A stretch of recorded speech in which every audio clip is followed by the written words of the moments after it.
Hello दोस्तों, बहुत बहुत स्वागत है आपका हमारे चैनल सात्विक इक्विटी में। तो आज जिस कंपनी का हम डिस्कशन करने जा रहे हैं उसका नेट प्रॉफिट ग्रोथ देखो आप।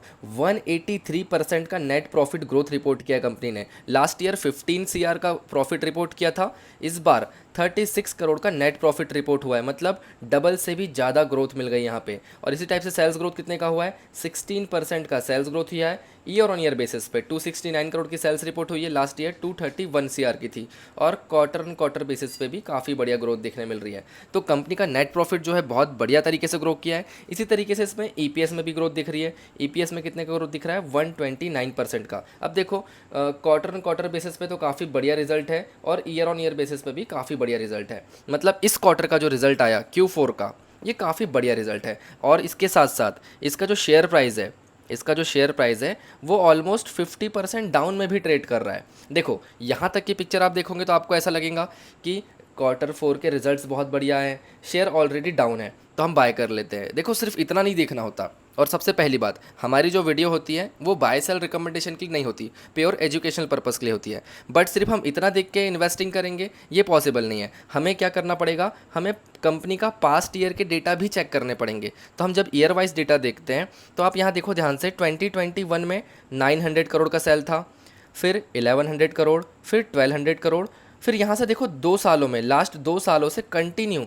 सेल्स में डी ग्रोथ देखने मिल रही है। क्लियर समझ में आ रहा है आपको? और यहाँ प्रॉफिट में भी आप देखोगे तो प्रॉफिट में 85 करोड़, फिर 92 करोड़ थोड़ा बड़ा, फिर यहाँ पे डी ग्रोथ देखने मिल गई। मतलब लास्ट 3 सालों का जो डेटा है कंपनी का उतना खास नहीं समझ में आ रहा है।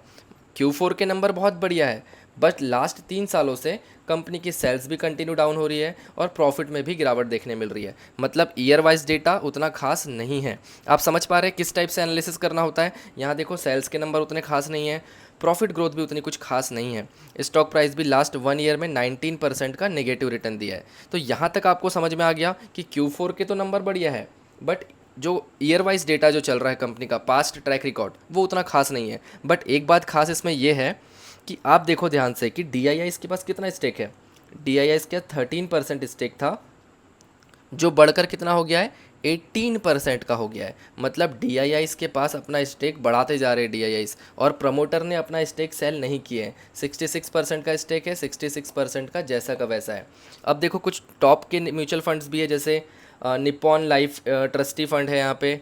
इसी टाइप से टाटा म्यूचुअल फंड्स ने भी इसमें इन्वेस्ट करके रखा है 5% stake. Tata mutual fund small cap fund ने भी कुछ इन्वेस्ट करके रखा था। कॉन्ट म्यूचुअल फंड ने भी इसमें इन्वेस्ट किया है 4% का। और किसने किया है? बस इतने फंड्स हैं। तो निप्पॉन, टाटा और कॉन्ट म्यूचुअल फंड्स ने इस कंपनी में काफ़ी बढ़िया स्टेक होल्ड करके रखा हुआ है। देखो ये एनालिसिस आपको कैसा लगा आप कमेंट करके ज़रूर बताना। और ध्यान रहे ये वीडियो सिर्फ और सिर्फ एजुकेशनल पर्पस के लिए था, कोई बाय सेल होल्ड रिकमेंडेशन नहीं है। हम अपने चैनल पे ऐसी और भी एनालिसिस लाते रहते हैं। अगर आपको अच्छा लगता है एनालिसिस करना तो आप हमारे चैनल को फॉलो कर सकते हैं।